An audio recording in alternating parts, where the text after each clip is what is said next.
नमस्कार साथियों, साल 2026 की शुरुआत हो चुकी है और 26 में कितने युद्ध हो सकते हैं इसकी चर्चा आप और हम कर रहे हैं। मैं बाबा वेंगा बनने का प्रयास नहीं कर रहा हूं, लेकिन वेंगा के बारे में बताऊंगा जरूर। क्यों बताऊंगा? उसका कारण है क्योंकि उनकी कई भविष्यवाणियां अब तक एग्जीक्यूट होती आई हैं।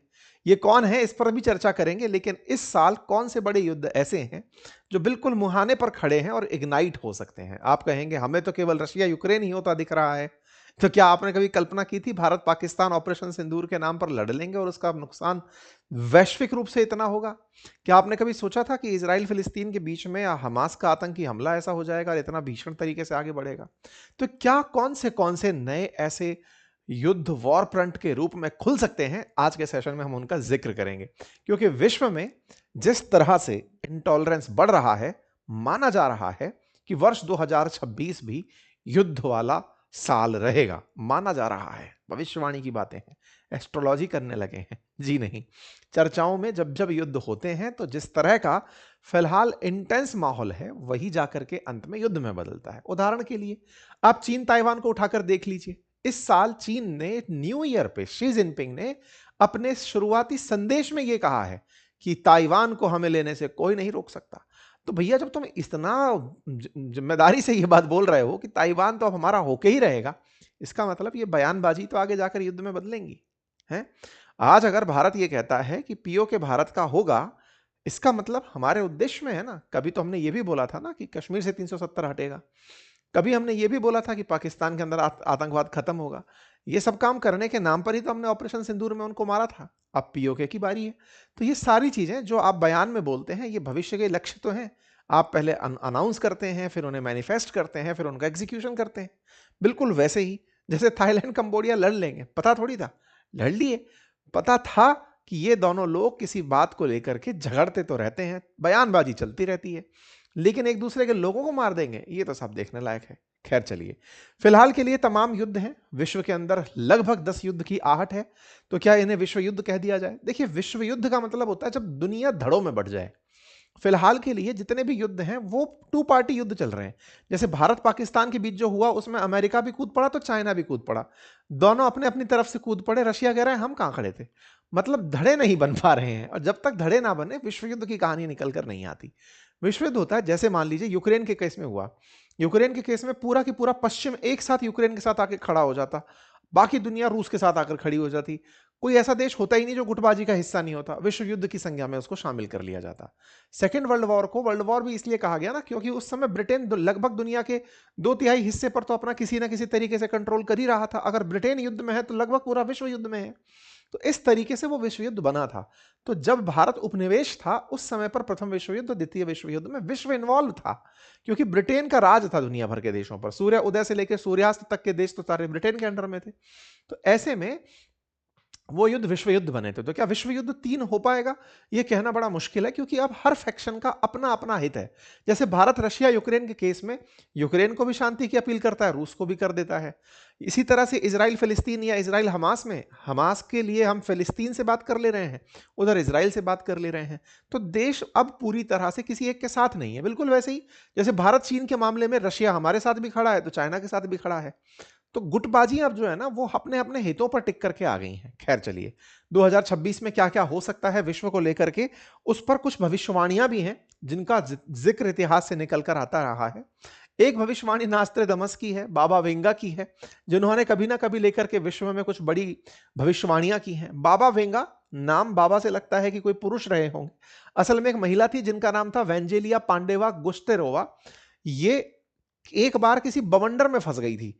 धुआं का जो बवंडर नहीं चलता है, उसमें फंसने के बाद इनकी आंखों की रोशनी चली गई, और उसके बाद से ये लोगों को भविष्य बताने लगी। इनकी बंद आंखों से इन्होंने दुनिया में जो जो देखा वो घटित हुआ। लोग इनसे मिलने आते थे, पूछने आते थे, और द्वितीय विश्व युद्ध के समय तो ये काफी ज्यादा प्रासंगिक हो गई थी। इतनी प्रासंगिक हुई कि इन्होंने बहुत सी चीजें, जैसे सेकेंड वर्ल्ड वॉर का होना, कौन जीतेगा, सोवियत संघ का विघटन कैसे होगा, चेरनोबिल हादसा, स्टालिन की मौत कब होगी, जॉर्ज जार बोरिस तृतीय की मौत कब होगी, मतलब अपनी खुद की मौत कब होगी, रूसी पनडुब्बी कुर्स्क डूब जाएगी, राजकुमारी डायना की मृत्यु हो जाएगी, 9/11 का हमला अमेरिका पे होगा। ये सब बातें इन्होंने उसी समय पर सोच सोच करके ही बता दी थी। जबकि खुद 1996 में मरी, इन्होंने दुनिया की बहुत सी घटनाओं को, यानी जिस समय मरी उससे भी आगे की घटनाओं को इन्होंने प्रेडिक्ट कर दिया था। बराक ओबामा अमेरिका के राष्ट्रपति बनेंगे ये बोल चुकी थी। अब बराक ओबामा का नाम नहीं लिया था, लेकिन एक अफ्रीकी अमेरिकी व्यक्ति बनेगा ये बता चुकी थी। ऐसे ही 9/11 का हमला होगा बता चुकी थी। तो बाबा वेंगा की भी टिप्पणियां, जो कि महिला थी, मैं फिर से बार बार बोल रहा हूं, लेकिन बाबा वेंगा के नाम से जानी जाती हैं, उनकी टिप्पणियां भी 2026 को लेकर कुछ ऐसी ही हैं कि लोगों के अंदर आर्थिक मंदी आएगी, लोग झगड़ेंगे, पूर्व में बहुत बड़ा युद्ध होगा। लेकिन हमें जो दिखाई दे रहा है 2026, उसकी उनकी भविष्यवाणियों से अलग मैं जो समझ पा रहा हूं वो ये कि 2026 में चूंकि एआई का दौर आ रहा है, संसाधनों का सकेंद्रीकरण होने लगेगा, पावरफुल लोग और पावरफुल होंगे, क्योंकि अल्टीमेटली अमेरिका में जिस तरह से टेक्नोलॉजी तेजी से इंक्रीज होती जा रही है और टेक्नोलॉजी में एआई ने आकर के एकदम एक नया छलांग लगा दिया है, हो सकता है बहुत सारे देश जॉब संकट से गुजरने लगे। जिस तरह से बिजली को लेकर के, लिथियम आयन बैटरी को लेकर के, रेयर अर्थ मिनरल्स को लेकर के, मैग्नेट्स को लेकर के बवाल चल रहा है, ये सब चीजें आने वाले समय में बहुत से संभावनाओं को जन्म देती हैं। जैसे अभी रिसेंटली पुतिन के ऊपर हमला यूक्रेन ने किया, सोचकर देखिए कि अगर ये हमला वाकई में पुतिन ने स्वीकार लिया होता कि तुमने हमला किया है और हम इसका बदला लेंगे, तो कुछ दसों दशा कुछ और देखने को मिलती। खैर चलिए, फिलहाल के लिए हम चर्चा करते हैं एक एक करके कौन से युद्ध संभावित हैं। क्या भारत पाकिस्तान इस बार फिर से हो सकता है? देखो, दोनों देशों के बीच में अमेरिका का मानना है कि ये 2026 में भी एक बार झगड़ेंगे जरूर भारत पाकिस्तान को लेके। इसके पीछे का बड़ा कारण है और वो आप जानते हैं कि पाकिस्तान अपनी हरकतों से बाज नहीं आ सकता। हरकत क्या है? भारत के अंदर आतंक प्रायोजित करना। भारत ने यह कह रखा है कि भारत में हुआ कोई भी आतंकी हमला पाकिस्तान द्वारा प्रायोजित माना जाएगा। जैसे भारत ने अभी, जब भारत के अंदर लाल किले पर वो हुआ था, व्हाइट कॉलर टेररिज्म, एक उमर नाम का आतंकी निकल कर आया, उसने खुद को गाड़ी में उड़ा लिया, तो उस समय पर हमने बहुत देर बाद यह बोला कि यह आतंकी हमला था। दूसरा, हमने आतंकी हमले का जो नेटवर्क निकाला वो कश्मीर से बाहर निकाल के लाए। हम उसमें पाकिस्तान के कनेक्शन को सबसे एंड में जोड़े। पहले क्या होता था, कोई आतंकी हमला हुआ तुरंत ये पाकिस्तान ने कराया, पाकिस्तान में होता था बोल, उन्होंने कहा भारत ने कराया। भारत इस बार पूरी तरह जिम्मेदारी से इस तरह से चल रहा है कि अगर कोई आतंकी हमला हो रहा है तो उस आतंकी हमले पर जो प्रतिक्रियाएं आएंगी वो तय कर देंगे कि भारत पाकिस्तान से उलझेगा ही उलझेगा। पाकिस्तान मानेगा नहीं, भारत में आतंकी हमले ना हो, ये तो उसके बैठे हुए आकाओं को बर्दाश्त ही ना हो। और ऐसा होगा तो वर्तमान जो सरकार है वो तो पहले ही लेके बैठी हुई कि ऑपरेशन सिंदूर जारी है, तो फिर से इनके यहाँ पे गोले बरसेंगे। तो भारत पाकिस्तान तो फिर एक बार 2026 में होगा। ये तो कन्फ्लिक्ट है जिसे दुनिया देखना चाहती है और अमेरिका का खुद मानना है, और हम सब की तैयारियां उसी लेवल पर चल रही हैं कि हाँ ऐसा होगा।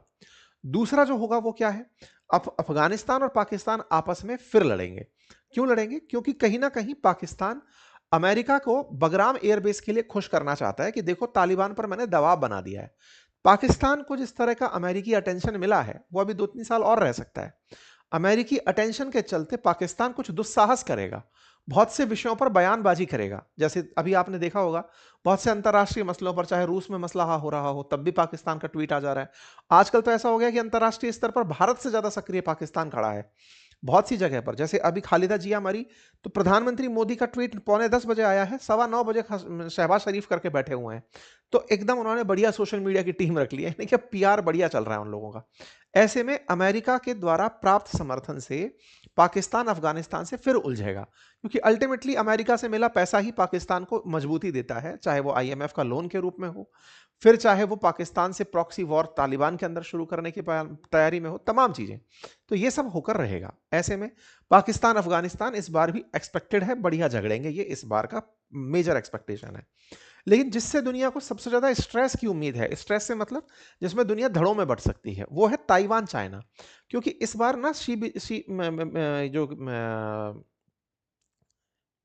शी जिनपिंग है, शी जिनपिंग ने चाइना में इस साल के शुरुआत में ही अनाउंसमेंट में ही ये लाइन बोल दी कि ताइवान तो हमारा होगा, इसे हमसे मिलने से कोई नहीं रोक पाएगा। उधर अमेरिका अपनी तरफ से 18 दिसंबर को ही $11 बिलियन के ताइवान को वेपन सेल किया है। मतलब अमेरिका ताइवान के साथ जाकर खड़ा है और चाइना पूरी तरह से ताइवान को घेर कर खड़ा है। तो ये कभी ना कभी युद्ध में परिणित तो होगा ही। ताइवान को जिस तरह से वेपन अमेरिका बेचे चले जा रहा है, दोनों ही आपस में एक दूसरे से उलझने के लिए तैयार बैठे हैं। Nothing can stop Taiwan from being reunite with China, ये शी जिनपिंग अभी बोलकर टिके हैं। इसके हालांकि बादल 2024 में बहुत ज्यादा बने थे, 25 कहीं और युद्धों में चला गया। जरूर लोगों ने यह कहा कि जिस तरह से रशिया यूक्रेन में रूस ने सबक लिया है यूक्रेन से झगड़ के, चाइना पीछे ही इसलिए हटा। अब तक वो ताइवान पर हमला कर चुका होता, लेकिन जिस तरह से रशिया यूक्रेन खिंचता चला गया, इतनी उम्मीद नहीं था कि 4 साल तक चला जाएगा। माना जा रहा था पहले ही साल में जैसे ही रशिया यूक्रेन हुआ, तुरंत चाइना भी ताइवान के साथ वैसा ही करेगा। लेकिन यूक्रेन ने जो रेजिस्टेंस शो किया, वो तो ताइवान भी शो कर सकता है। ताइवान को भी बहुत बड़ी मात्रा में वेपन बेचे जा चुके हैं, और चाइना वॉर में अगर उलझता है तो उसके सेल्स प्रभावित हो जाएंगे, व्यापार बहुत बुरी तरह प्रभावित होगा। तो धमका धमका के काम चला रहा है, लेकिन अगर उसे युद्ध करना हुआ तो वो 2-4 दिन वाला युद्ध जरूर कर सकता है। ठीक है, ये संभावित खतरों में से एक माना जा रहा है। तो क्या अमेरिका चाइना डायरेक्ट कन्फ्रंट कर सकते हैं? नहीं। जैसे रशिया चाइना कभी नहीं करते और रशिया अमेरिका कभी नहीं करते, वो किसी और के थ्रू वाया वाया लड़ते हैं, ऐसे ये लोग भी कभी डायरेक्ट आमने सामने नहीं आएंगे, वाया वाया किसी और पार्टी के माध्यम से लड़ते हुए दिखेंगे। तो क्या भारत चाइना हो सकता है? देखो, इन दिनों ना एक बड़ा ही इंटरेस्टिंग मूवमेंट है, आपने अगर ऑब्जर्व किया हो, अरुणाचल प्रदेश को लेकर चाइना बहुत वोकल हो रहा है। जैसे यहां से कुछ लोग जो चाइना से होते हुए जापान जा रहे थे, अरुणाचल प्रदेश का उनके पास में मतलब पहचान पत्र था, तो उन्हें डिटेन कर लिया गया, रोक लिया गया, पूछताछ कर ली गई। अरुणाचल प्रदेश को लेकर के चाइना का जो रुख बनता जा रहा है, वो धीरे धीरे चाइना के साथ भारत का कन्फ्रंट्रेशन जरूर कराएगा अरुणाचल प्रदेश में। मतलब जो आप डोकलाम में देखे थे, जिस तरह से आप लद्दाख वाले सीन में देखे थे, बिल्कुल वैसा कुछ यहां पर देखने को मिल सकता है, क्योंकि अरुणाचल प्रदेश में चाइना क्लेम बहुत तेजी से कर रहा है कि वो मेरा है, वो मेरा है। यहां देखने को मिल सकता है, और हमने इसके ऊपर पहले भी आपके सामने अपनी पाठशाला पर सेशन किए हैं। इसके अलावा और क्या हो सकता है? रशिया यूक्रेन का क्या सीन है? रशिया यूक्रेन ट्रंप की बिना मध्यस्थता के रुकेंगे तो नहीं। क्या न्यूक्लियर हमला हो सकता है? नहीं, वो भी नहीं होगा। पुतिन अपनी तरीके से अपना काम करते चल रहे हैं, लेकिन हाँ, ट्रंप इसे रुकवाकर मानेंगे जरूर। तो युद्ध तो चल ही रहा है ना, 2026 के अंदर एंट्री तो कर ही गया है। ऐसे ही इजराइल के तो कई सारे युद्ध चल रहे होते हैं आसपास के देशों से, उन्हें आप एक युद्ध भी मान सकते हो, कई देशों के साथ भी युद्ध मान सकते हो। इजराइल ने, वही Israel Hamas, Israel Yemen, Israel Iran, ये इजराइल लेबनान, ये तो इजराइल के साथ होने वाले युद्ध हैं, जिनको वो 7 फ्रंट वॉर कहता है। अभी इजराइल ने एक नया फ्रंट ओपन किया है, दैट इज फ्रॉम टर्की, जिसको लेकर के उसने साइप्रस और ग्रीस के साथ गठजोड़ बनाया है। मतलब अब तक जो फ्रंट खुले थे इजराइल के लिए, उसमें एक नया फ्रंट ऐड हो गया है। ये बात आप लोगों को ध्यान रखने वाली है। तो क्या इजराइल ईरान वापस से हो सकता है? ये नहीं भी हो भी, ये तो पूरे टाइम हॉस्टाइल हैं, आपस में झगड़ने के लिए बैठे ही रहते हैं। लेकिन हाँ, हमास के वायलेशन करने पर किसी भी प्रकार से इजराइल फिर से हमास से उलझेगा। अभी ट्रंप से मिलने जब नेतन्याहू गए थे, तो नेतन्याहू को 2 महीने का अल्टीमेटम दिया गया, 2 महीने का टाइम और दिया गया कि हमास अपने हथियार छोड़ देगा। अगर ऐसा नहीं होता है तो फिर से कुछ देखने को मिलेगा। लेकिन हाँ, यह जरूर है कि इजराइल का तुर्की के साथ बवाल देखने को मिल सकता है इनडायरेक्टली, क्योंकि इस बात को लेकर के पहले भी खूब सारी बयानबाजियां होती रही हैं इजराइल तुर्की को लेकर के। इजराइल तुर्की को मैं क्यों बोल रहा हूं? क्योंकि तुर्की ने हमास के समर्थन में इजराइल से काफी कुछ लड़ाई लड़ ली है। ऐसी लड़ाइयां लड़ ली हैं कि इनके विमान अब तुर्की के ऊपर से उड़ नहीं सकते इजरायलियों के, ट्रेड पूरी तरह ऑफ कर दिया है। ये सारी चीजें अब ओपनली निकल कर आ रही हैं कि इजराइल, साइप्रस और ग्रीस मिलकर के तुर्की के खिलाफ संयुक्त फोर्स बना रहे हैं। ये हमने आपको अपने सेशंस में भी बताया है। तो इजराइल का अगर अब हमास से झगड़ा होता है, तो ऐसे में जो कई तरफ से जैसे हमले होते थे ना, यमन से हमला हुआ इजराइल के ऊपर, ईरान से हमला हुआ है ना, लेबनान से हमला हुआ, सीरिया से हुआ, अब हो सकता है तुर्की की तरफ से भी फाइट खुले, और अगर वहां से खुलती है तो एक नया वॉर देखने को मिल सकता है। इस बीच में आप में से कुछ लोग पूछ सकते हैं कि साहब, ये जो थाईलैंड, कंबोडिया जैसे देश हैं, ये तो चलते आ ही रहे हैं, तो ये छोटे मोटे छोटे तो युद्ध चलते ही रहेंगे। लेकिन हाँ, ये युद्धों की मतलब बड़ी वो है, दुनिया में जिस युद्ध से सबसे ज्यादा बड़ी अपेक्षाएं की जा रही हैं, जैसे बड़ी युद्ध की अपेक्षाओं से मतलब है जिनका असर व्यापक होता है, व्यापक असर में वेनेजुएला और अमेरिका का युद्ध सबसे व्यापक असर वाला माना जा रहा है। ऐसा मैं क्यों बोल रहा हूं? क्योंकि वेनेजुएला के साथ में रशिया का कमिटमेंट जुड़ चुका है कि अगर तुम्हारे साथ कुछ भी होता है तो हम तुम्हारे साथ खड़े हैं। इसका इंपैक्ट देखने को मिल सकता है। यही सबसे बड़ी, फिलहाल सबसे स्ट्रॉन्ग वायलेशंस में देखने वाली युद्ध की बात की जाएगी। तो जिस तरह की इंटेंसिटी रशिया यूक्रेन की है, वैसे वेनेजुएला अमेरिका में देखने को मिल सकती है। 2026 के अंदर ये कुछ संभावित युद्ध हैं। बाकी आपको क्या लगता है, इनमें सबसे ज्यादा अगर प्रायोरिटाइज करना हो तो सबसे ऊपर आप किस युद्ध को रखेंगे कि ये तो होकर ही रहेगा? रशिया यूक्रेन ये तो चल ही रहा है, आप अपनी तरफ से किसे मानते हैं? और तो और भारत पाकिस्तान का युद्ध होगा या नहीं इस साल, इसे लेकर आप क्या सोचते हैं? मतलब ऑपरेशन सिंदूर का फिर से सेकंड वर्जन आएगा या नहीं? जरूर अपना कमेंट में जवाब दीजिएगा। फिलहाल के लिए इतना ही। और हाँ, न्यू ईयर की आपको फिर से बहुत सारी शुभकामनाएं। हम तो शांति की ही कल्पना करते हैं और अनुमान लगाते हैं कि दुनिया दुनिया में वैश्विक शांति होगी। आप निरंतर ग्रोथ करते रहें 2026 में, ये हमारी आपके लिए शुभकामनाएं हैं। और हाँ, जो ईयर एंड सेल थी वो हमने 2 दिन और बढ़ाई थी। आज उसका सेकंड जो दिन है वो आखिरी दिन है, क्योंकि बहुत सारे साथियों ने ईयर एंड सेल में कहा था कि हमें न्यू ईयर पे अपने कोर्सेज परचेज करने हैं। इसीलिए आज हमने मध्य रात्रि तक अपने सारे कोर्सेज, अपनी पाठशाला एप्लीकेशन, फिर चाहे RAS, BPSC, GS फाउंडेशन, हमारे नोट्स, उन सबको आपके लिए ओपन करके रखा हुआ है। आप उन्हें एक्सेस कर सकते हैं। Thank you so much.